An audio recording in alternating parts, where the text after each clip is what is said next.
Everybody. I know it's been a month at least since I have been on here and checked in. And when I was last on here, it was just a short update. If you don't have a long attention span, then you're probably not going to make it through this video.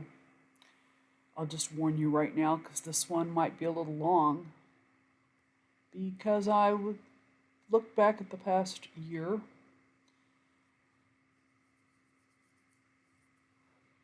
It was a year ago today. My husband was fired from his job at Mears. They told him they were letting him go, but actually lied, and then told Texas Workforce Commission that they had fired him for not disciplinary reasons. I wouldn't say why.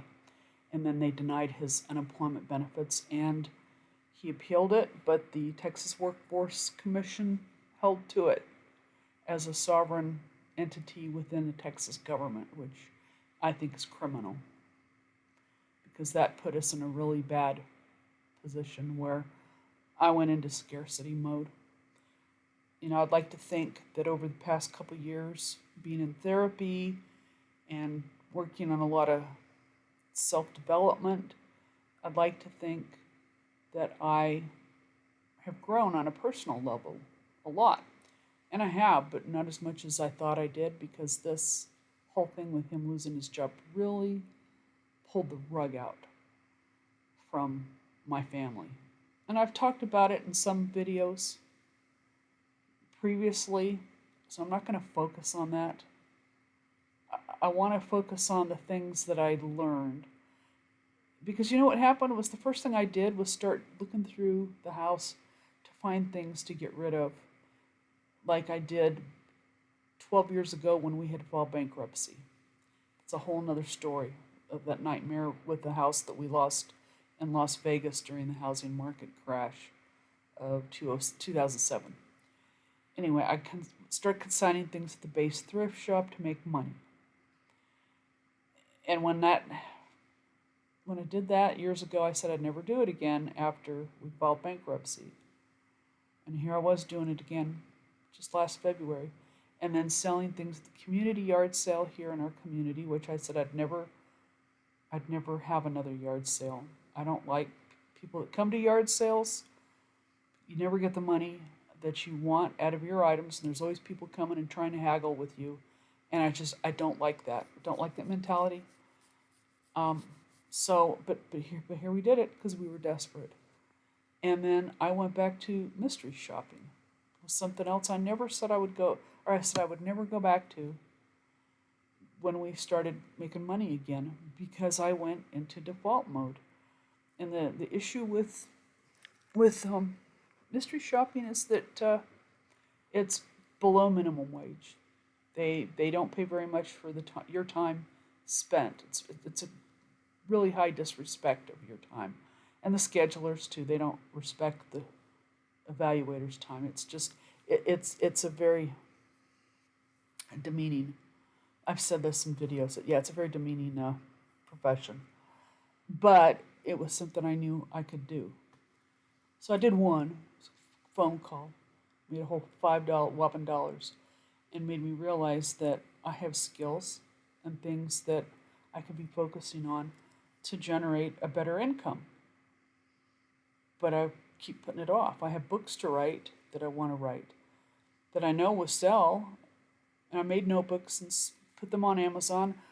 I pulled the video off of here where I talk about journal writing, and I show the journals I've produced through Amazon KDP, Kindle Direct Publishing.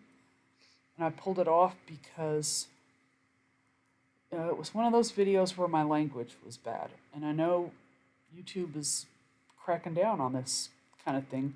They're cracking down on free speech, basically, is what they're doing.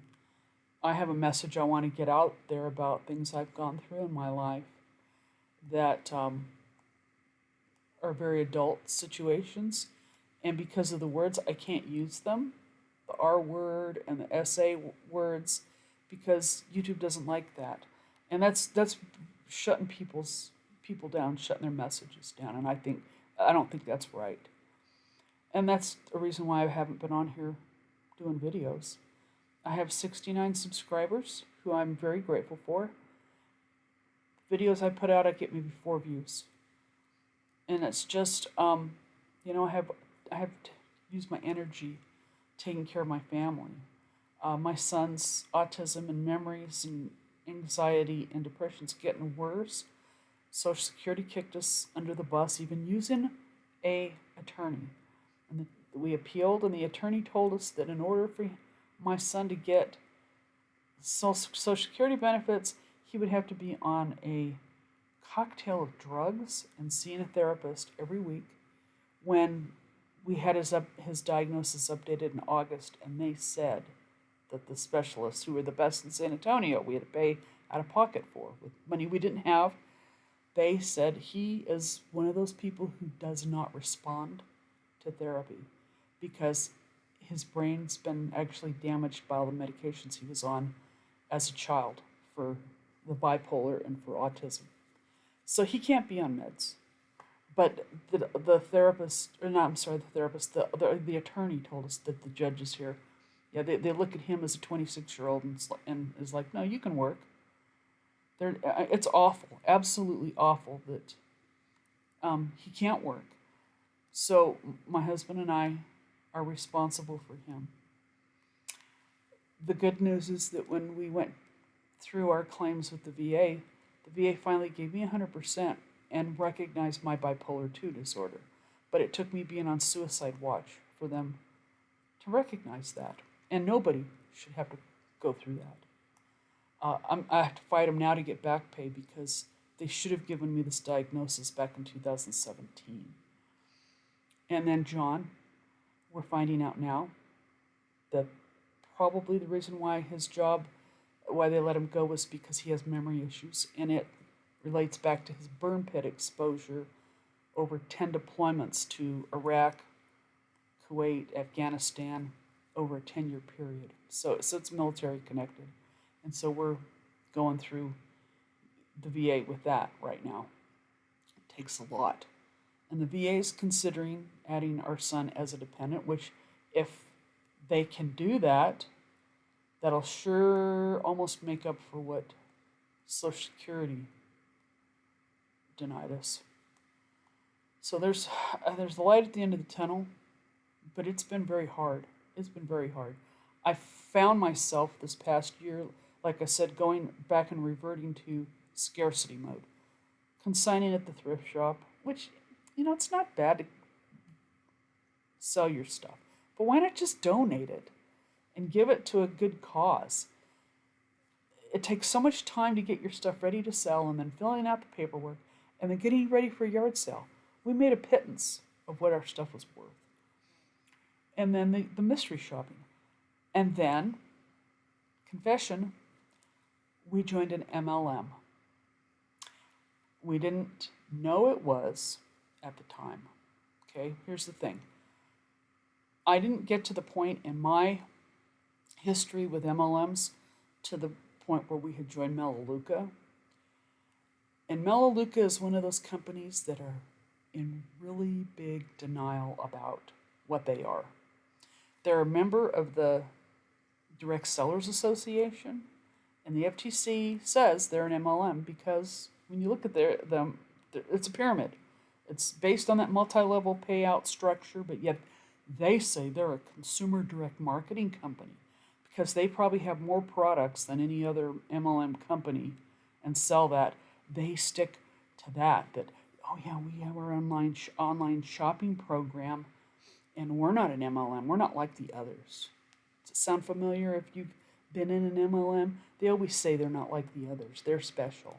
And we had a neighbor here in our over 55 neighborhood who targeted us because John had lost his job, and she said she had something for us. And then we found out it was Melaleuca, and we've been a Melaleuca before, and we got turned off because the guy who signed us up ran it like an Amway business. And she said, oh, no, Melaleuca's not like that. I'll show you that it's different. And we believed her because she was a friend, we thought. And 5 months later, and after spending money going to their damn convention, and oh boy, I have to do a separate video about that one because I had to file complaints with the Federal Trade Commission, the State Attorney General for Idaho, and the Better Business Bureau against Melaleuca so we could get a refund back on tickets we had purchased for next year's convention because they lied. They lied about their business model. The company lied, the sponsor lied to us, and I was so disgusted with the whole thing, but yet we were desperate. We were desperate. She picked up on the fact that, oh, we needed money and she could show us how to make our first $1,000. Oh, bull crap. Um, we didn't make any. We didn't make anything. We ended up signing our son up because he decided he'd try some of their wellness products, which aren't so wellness. Their ingredients are crappy. Yeah, they have some nice products. They have a lot of nice products. I love their makeup, but I don't want to get into this monthly enslavement of having to commit to buying $100 a month of stuff. I don't wear makeup that much. You don't see me with makeup hardly at all. So I don't need to buy makeup, but like every couple of years. And then there are other stuff they had, cleaning products. I don't buy cleaning products every month, especially if they're concentrated. So it's like the whole thing doesn't make any damn sense. But both of us, my husband and I both fell prey to her offer, and especially my husband. This was what was really sad. Here he was supposed to be making, getting job interviews, going out, and he was. He did 55 interviews between the end of January and first part of November. That's a lot. And then being on the phone all the time with talking with the recruiters and going to job fairs and being on online fairs and meeting. And we kept seeing this trend with companies that have people inside the company they want to hire, but because by law they're supposed to make it an open offering for people to apply, which just wastes everybody's time. It's such a it's such crap. One company, it was a really nice company, he made it 7 interviews, got all the way to the end where there's 2 people left and they hired the other guy. And this was where I told him I noticed he's having memory issues. Major memory issues.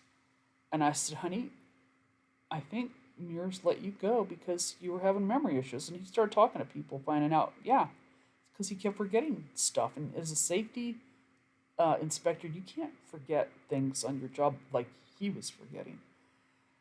And so he's not eligible to work. So we have to pursue how are we going to deal with this? Is it dementia? Is it Alzheimer's? I mean, I'm talking about serious stuff here. So after that, he stopped looking for jobs. Okay, but I mean, earlier on, he was out trying to prospect people for Melaleuca. That was the thing. And I told him, I said, stop it, because the way he does it is so pushy and puts people off.